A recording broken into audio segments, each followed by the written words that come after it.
Durante 28 años, Raúl Velasco fue el hombre más poderoso de la televisión mexicana. Cada domingo, su programa llegaba a millones de hogares en México, en Estados Unidos y en toda Latinoamérica. Ese poder no solo le dio fama, le dio dinero, mucho dinero. Hacia 1998, documentos legales revelaron que Raúl Velasco ganaba 77,000 pesos diarios, lo que representaba más de 2 millones. 200,000 pesos al mes, una cifra completamente fuera de la realidad mexicana de esa época. Con esos ingresos, Velasco construyó una vida rodeada de lujos absurdos, residencias en zonas exclusivas de la Ciudad de México, una casa frente al mar en Acapulco, comodidades, privilegios y un nivel de vida reservado solo para unos cuantos. Pero el 26 de noviembre de 2006, todo se detuvo. Raúl Velasco murió a los 73 años y detrás de él quedaron casas de lujo, sin su presencia, propiedades millonarias fuera del ojo público y una fortuna que ya no podía disfrutar. Hoy no vamos a hablar del conductor, ni del programa. Hoy vamos a hablar de lo que quedó, los bienes, las mansiones, el dinero y el silencio que se apoderó de esos lujos tras la muerte del mayor presentador de México. Porque al final, ni el sueldo más alto, ni el poder más grande, ni los lujos más absurdos sobreviven a la muerte. Durante el siglo XX, ningún presentador tuvo el nivel de poder que alcanzó Raúl Velasco en la televisión mexicana.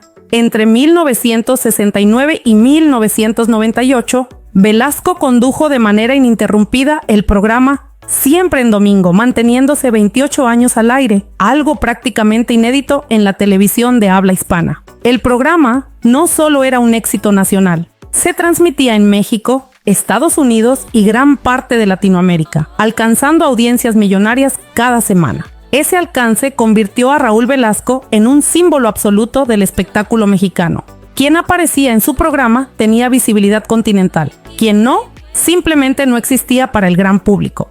Ese poder televisivo se tradujo directamente en dinero y privilegios. Televisa consideraba Siempre en Domingo como uno de sus productos más lucrativos durante casi 3 décadas, y Velasco era su pieza central. Con el paso de los años, el conductor dejó de ser solo un rostro en pantalla y se convirtió en una figura intocable dentro de la empresa. Ahí comenzó a construirse no solo su fama, sino también el estilo de vida lujoso que marcaría sus últimos años y que, tras su muerte, quedaría sin su principal protagonista. Porque antes de hablar de mansiones, antes de hablar de dinero, hay que entender algo clave. Raúl Velasco no acumuló lujos por casualidad. Los acumuló porque durante décadas fue el hombre más poderoso de la televisión mexicana. El nivel de lujo que rodeó a Raúl Velasco no se entiende sin hablar de números concretos. Hacia 1998, documentos legales revelaron una cifra que sorprendió a la opinión pública. Raúl Velasco ganaba aproximadamente 77,000 pesos diarios por su trabajo en Siempre en Domingo. Eso significaba más de 2,2 millones de pesos al mes. Una cantidad completamente fuera de proporción para la realidad económica de México en esa época. Para dimensionarlo, se trataba de ingresos que solo estaban al alcance de los ejecutivos mejor pagados del país y de los grandes magnates del entretenimiento. Ese salario no era ocasional, era constante y se mantuvo durante años. Cuando el programa fue cancelado en 1998, Velasco inició una demanda contra Televisa por despido injustificado, exigiendo ser reinstalado o recibir una indemnización de 21 millones de pesos, equivalentes a aproximadamente 2,1 millones de dólares. Esa demanda dejó en evidencia algo muy claro: el valor económico que tenía Raúl Velasco dentro de la empresa y el tamaño real de su contrato. Aunque nunca se hizo pública la cifra exacta de la fortuna total que acumuló, estos datos confirman que sus ingresos le permitieron sostener un estilo de vida lujoso durante décadas. Las mansiones, las propiedades exclusivas y las comodidades que dejó tras su muerte no fueron producto de un exceso momentáneo. Fueron el resultado directo de uno de los salarios más altos que haya tenido un presentador en la historia de la televisión mexicana. Además de sus propiedades en la Ciudad de México, Raúl Velasco contaba con una casa de descanso en Acapulco, Guerrero, uno de los destinos más exclusivos del país durante décadas. Esta residencia estaba ubicada frente al mar, y representaba uno de los mayores símbolos del estilo de vida que Velasco había construido con los años. No era solo un lugar para vacacionar. Con el paso del tiempo, esa casa se convirtió en su refugio personal, el sitio donde pasó sus últimos años, ya alejado de la televisión y de la vida pública que lo había acompañado durante casi 3 décadas. Ahí, en Acapulco, Raúl Velasco vivió su retiro forzado, marcado por problemas de salud y por un silencio mediático que contrastaba fuertemente con la exposición que había tenido durante toda su carrera. Fue también en esa casa donde falleció el 26 de noviembre de 2006, a los 73 años de edad. Tras su muerte, la residencia quedó en manos de su familia, sin convertirse en atracción pública, sin homenajes visibles y sin exposición mediática. La casa siguió ahí, frente al mar, como uno de los lujos más evidentes que Raúl Velasco dejó atrás. Un lujo intacto, pero completamente vacío, sin la figura que le había dado sentido. Además de las mansiones y las propiedades visibles, Raúl Velasco disfrutó de otro tipo de lujos, menos evidentes, pero igual de significativos. Por su posición dentro de Televisa y del mundo del espectáculo, Velasco contaba con comodidades exclusivas propias de las figuras más influyentes de la televisión mexicana. Aunque no existen registros públicos de colecciones específicas de autos de lujo, por su nivel de ingresos y estatus es sabido que disponía de vehículos de alta gama y choferes, un privilegio común entre las grandes celebridades de la época. Sin embargo, el mayor de sus lujos no fue material, fue el poder social. Raúl Velasco tenía acceso directo a ejecutivos, artistas, empresarios y figuras clave de la industria del entretenimiento. Ese nivel de influencia le permitía moverse con total libertad, recibir trato preferencial y vivir en un entorno completamente ajeno a la realidad cotidiana de la mayoría de los mexicanos. Pero ese tipo de lujo es frágil. Cuando murió en 2006, todo ese poder desapareció de inmediato. Los privilegios, los accesos exclusivos y la influencia absoluta no se heredan. Quedaron las casas, quedó el dinero, pero el lujo más grande que tuvo Raúl Velasco, su poder, se fue con él. Con los ingresos que obtuvo durante décadas en la televisión, Raúl Velasco invirtió parte de su fortuna en bienes raíces de alto valor. Diversas fuentes señalan que Velasco poseía una residencia en la Ciudad de México, ubicada en una zona exclusiva, acorde con el nivel de poder e influencia que tenía dentro de Televisa. Esta propiedad no era solo una casa. Durante años funcionó también como oficina personal, un espacio donde Raúl Velasco tomaba decisiones, recibía visitas importantes y ejercía el control que lo caracterizaba dentro del mundo del espectáculo. La residencia reflejaba claramente su estatus: privacidad, seguridad, comodidad y una ubicación reservada para figuras de alto perfil. Tras su fallecimiento en 2006, esta propiedad no fue abierta al público, ni convertida en museo, ni utilizada como símbolo de su legado mediático. Simplemente quedó bajo control de su familia, alejada de los reflectores, como muchos de los lujos que acumuló a lo largo de su vida. La casa siguió existiendo, el lujo siguió ahí. Lo que ya no estaba era el hombre que la había convertido en uno de los centros de poder más importantes de la televisión mexicana durante décadas. Detrás de los lujos y del poder público, Raúl Velasco tuvo una vida personal marcada por 2 matrimonios y una familia numerosa. Su primer matrimonio fue con Hortensia Ruiz, con quien se casó siendo muy joven y tuvo 3 hijos: Raúl, Claudia y Arturo.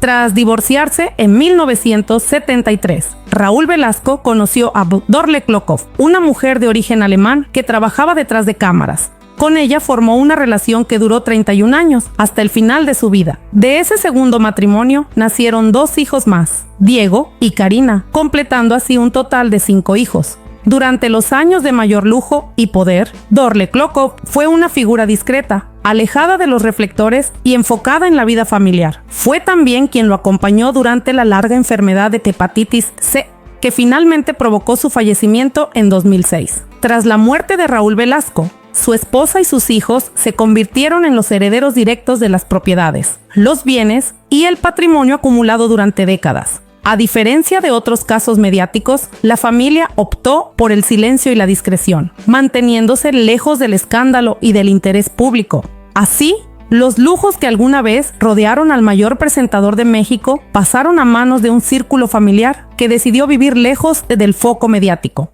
Cuando Raúl Velasco falleció el 26 de noviembre de 2006, a los 73 años, no dejó cuentas pendientes ni un patrimonio desordenado. A diferencia de muchos personajes públicos que mueren envueltos en problemas financieros, Raúl Velasco tenía su situación patrimonial en orden. De acuerdo con los reportes disponibles, la totalidad de su fortuna fue heredada por su esposa, Dorle Clocow, y por sus 5 hijos.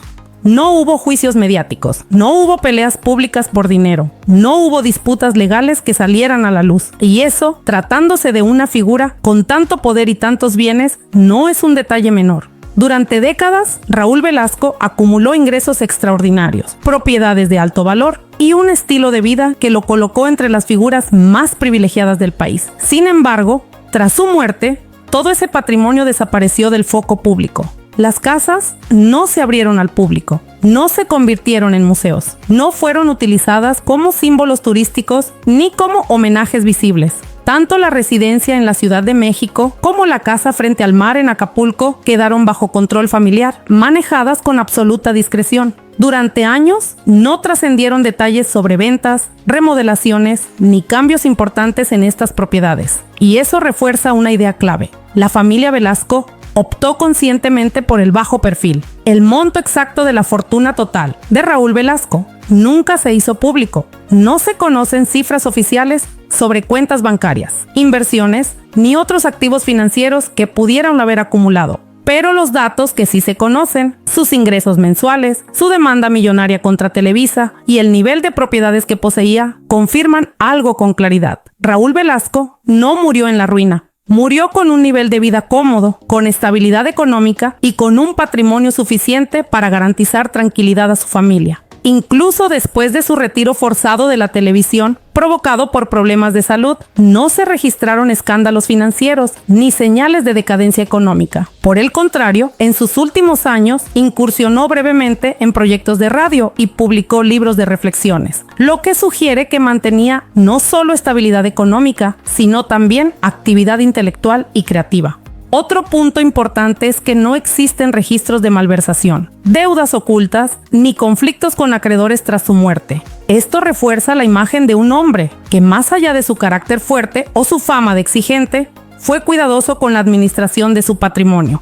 Así, los llamados lujos absurdos no se perdieron, no se diluyeron, ni fueron arrebatados por el tiempo. Simplemente cambiaron de manos. Pasaron de ser símbolos visibles de poder absoluto a convertirse en bienes privados, administrados en silencio por una familia que decidió mantenerse lejos de los reflectores. Hoy, casi 2 décadas después de su muerte, poco se sabe del estado actual de esos bienes, porque así lo decidió su entorno más cercano. Y esa ausencia de información es, en sí misma, una de las mayores diferencias entre Raúl Velasco y muchas otras figuras del espectáculo. Sus lujos no desaparecieron, pero tampoco se exhibieron. Quedaron ahí, intactos, resguardados como testigos silenciosos de una época en la que un solo hombre concentró poder, dinero y control absoluto sobre la televisión mexicana. Cuando Raúl Velasco murió en noviembre de 2006, no solo terminó la vida de un presentador, terminó una era completa de la televisión mexicana. Durante casi 30 años, Raúl Velasco fue sinónimo de poder, de control y de una influencia que ningún otro conductor llegó a tener. Ese poder era lo que daba sentido a todo lo demás, a sus casas, a su dinero, a sus privilegios. Las propiedades que poseía no eran solo lugares para vivir, eran símbolos de estatus, espacios donde se tomaban decisiones y donde se reflejaba la jerarquía que había construido durante décadas. Pero con su muerte, todo eso cambió de inmediato. Las casas siguieron existiendo. El dinero no desapareció. Los bienes quedaron en manos de su familia. Lo único que se perdió para siempre fue el poder que sostenía todo ese sistema. Sin Raúl Velasco, el lujo dejó de ser autoridad y se convirtió simplemente en herencia. Por eso, tras su muerte, no hubo museos, no hubo exhibiciones, ni intentos de convertir sus bienes en símbolos públicos. La familia eligió la discreción, el silencio, la vida privada. Y esa decisión marcó una diferencia clara entre Raúl Velasco y muchas otras figuras del espectáculo. Sus lujos no se usaron para construir un mito, no se mostraron, no se explotaron mediáticamente, quedaron resguardados fuera del ojo público, como bienes que ya no necesitaban demostrar nada. Porque el verdadero legado de Raúl Velasco no estaba en sus propiedades ni en su dinero, estaba en el poder que ejerció mientras vivió. Un poder que no se hereda, que no se guarda y que no sobrevive a la muerte. Hoy, su nombre sigue siendo recordado como el del mayor presentador de México, como el rostro de una época dorada de la televisión. Pero sus lujos, esos quedaron en silencio. Siguen existiendo, pero ya no significan lo mismo. Porque el lujo, cuando pierde el poder que lo sostiene, se queda vacío. Y esa es, al final, la historia de los lujos absurdos que Raúl Velasco dejó atrás. Incluso después de su retiro forzado de la televisión, provocado por problemas de salud, no se registraron escándalos financieros ni señales de decadencia económica. Por el contrario, en sus últimos años incursionó brevemente en proyectos de radio y publicó libros de reflexiones, lo que sugiere que mantenía no solo estabilidad económica, sino también actividad intelectual y creativa. Otro punto importante es que no existen registros de malversación, deudas ocultas, ni conflictos con acreedores tras su muerte. Esto refuerza la imagen de un hombre que, más allá de su carácter fuerte o su fama de exigente, fue cuidadoso con la administración de su patrimonio. Así, los llamados lujos absurdos no se perdieron, no se diluyeron ni fueron arrebatados por el tiempo. Simplemente cambiaron de manos, pasaron de ser símbolos visibles de poder absoluto a convertirse en bienes privados, administrados en silencio por una familia que decidió mantenerse lejos de los reflectores. Hoy, casi 2 décadas después de su muerte, poco se sabe del estado actual de esos bienes, porque así lo decidió su entorno más cercano. Y esa ausencia de información es, en sí misma, una de las mayores diferencias entre Raúl Velasco y muchas otras figuras del espectáculo. Sus lujos no desaparecieron, pero tampoco se exhibieron, quedaron ahí, intactos, resguardados, como testigos silenciosos de una época en la que un solo hombre concentró poder, dinero y control absoluto sobre la televisión mexicana.